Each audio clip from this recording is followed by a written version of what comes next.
আসসালামু আলাইকুম বন্ধুরা, বাঙালি কন্যা চ্যানেলের আরেকটি মিষ্টি ব্লগে তোমাদের অনেক অনেক স্বাগত। আশা করি আল্লাহর রহমতে তোমরা বেশ ভালো আছো, আর আমিও আছি না মোটামুটি, খুব একটা ভালো নেই। এই দেখো, আমি কিন্তু বেরিয়ে পড়েছিলাম ডাক্তারখানার উদ্দেশ্যে, সেই জন্য তোমাদেরকে আমি কিন্তু ভিডিও দিতে পারিনি। এখন বাজছে প্রায় 4:10-15, তো বিকালের উদ্দেশ্যেই বেরিয়েছি। আর আমাদের সন্ধ্যার দিকে ডাক্তার বসবে, আর সন্ধ্যা রাতের দিকেই কিন্তু ডাক্তারটা দেখানো হবে। এখন আমরা আছি স্টেশনে দেখো চারিদিকটা বেশ ফাঁকা ফাঁকা, ওইদিকে হাওড়ার ট্রেন ঢুকেছে, আর আমরা এদিকটাই কিন্তু বেশ ফাঁকা আছে দেখি বসতে এসেছি। আর ঠিক করতে পারছি না যে কোথায় বসবো। ভেবেছিলাম এখানে একটা পরিচিত লোক আছে, তার কাছে পেয়ারা মাখা কিনবো, কিন্তু পেয়ারা মাখাটার জন্য কিন্তু লোকটা কিন্তু বসেনি, সেই জন্য পেয়ারা মাখাটাও আর খাওয়া হলো না। ওনার কাছ থেকে কিনলে বেশ ভালো লাগে খেতে। এদিকে দেখো চারিদিকটা ফাঁকা ফাঁকা, কিন্তু আমার ছেলে ঠিক করতে পারছে না কোথায় যেয়ে বসবো। ওখানটায় একটু বেশ ফাঁকা পাড়া পেয়েছি, আর তাই বললে আমি এখানটায় বসবো। আমিও গেলাম কিন্তু ওর কাছেটাই বসতে। চারিদিকটা দেখো বেশ সুন্দর পরিবেশ, মেঘলা করে গেছে বিকালের দিকটা, আর বেশ হাওয়া দিচ্ছে হালকা হালকা, বেশ ভালো লাগছে। আর পরিবেশটা খুব নিঝুম।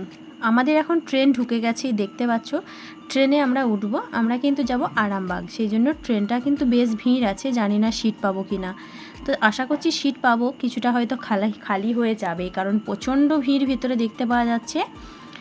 এরপর আমরা এখন কিন্তু ট্রেনে উঠে পড়েছি, তিনজনেই কিন্তু সিট পেয়ে গেছি বসার জন্য। আর বাইরের পরিবেশটা এতটাই ভালো লাগছিল, সেই জন্য তোমাদেরকে একটু দেখালাম। চারিদিকটা সবুজে ঘেরা, আর তার সঙ্গে কিন্তু ট্রেনটা ছুটে চলেছে, বেশ মনোরম পরিবেশ।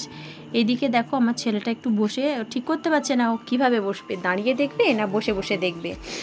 ট্রেনটায় দেখো ভিড়টা ভালোই আছে, তার ট্রেনটায় কিন্তু অনেকটাই কিন্তু লোকজন আছে। আর জানি না কত দূর পর্যন্ত এই লোকজনগুলো থাকবেন, তো মনে হচ্ছে সামনের স্টেশনে মনে হয় খালি হয়ে যাবে। তো আমাদের এখন কিন্তু স্টেশন ঢুকে গেছি, এবার কিন্তু নামবো, তাই আমরা উঠে পড়ছি। এদিকে কিন্তু মালগাড়ি একটা দাঁড়িয়ে আছে, আর এইদিকে কিন্তু আমাদেরকে এখন নামাবে, তার জন্য কিন্তু আমরা নেমে পড়বো। এই দেখো আমরা নেমে পড়েছি এখন আরামবাগ স্টেশনে। আরামবাগ এই দেখো, দেখতে পাচ্ছ তোমরা, আরামবাগ স্টেশনে নেমেই কিন্তু আমরা সিঁড়ি দিয়ে নেমে পড়বো, মানে সিঁড়ির কাছেই আমরা কম্পার্টমেন্টে উঠেছিলাম। তো এখন আমরা সিঁড়ি দিয়ে নেমে পড়বো নিচের দিকে। আমাদের কিন্তু এখানে বাইক রাখা আছে, তো বাইকে করেই আমরা কিন্তু এখন ডাক্তারের কাছে যাব, কারণ এখানে কিন্তু রোজকার আসা যাওয়া, সেই জন্য একটা বাইক রাখতেই হয়। তো এখানে সিঁড়ি দিয়ে এখন নেমে পড়ছি, আর এখানে কিন্তু প্রচণ্ড ভিড়, সেই জন্য কিন্তু আমরা ভিডিওটা কন্টিনিউ করতে পারলাম না। এখন আমরা বাইক নিয়ে চলে এসেছি, রাস্তার ওই দিকে যেতে হবে। তো এটা হচ্ছে বসন্তপুর মোড়, তো বসন্তপুর মোড়ের ওই দিকে কিন্তু ডাক্তারটা দেখানোর। তো এখানে দেখো ডাক্তার দেখানোর জন্য লাইনটা বেশ ভিড় আছে। আমি কিন্তু অনেকটা পরেই তোমাদেরকে দেখাচ্ছি, কারণ তখন ছিল বিকাল আর এখন হয়ে গেছে রাত্রি। তো তোমাদেরকে আমি অনেকটা পরেই দেখাচ্ছি। আজকে এখানেই শেষ করলাম, নেক্সট ভিডিওতে দেখা হচ্ছে। খোদা হাফেজ, তোমরা কিন্তু ভালোবাসা দেবে।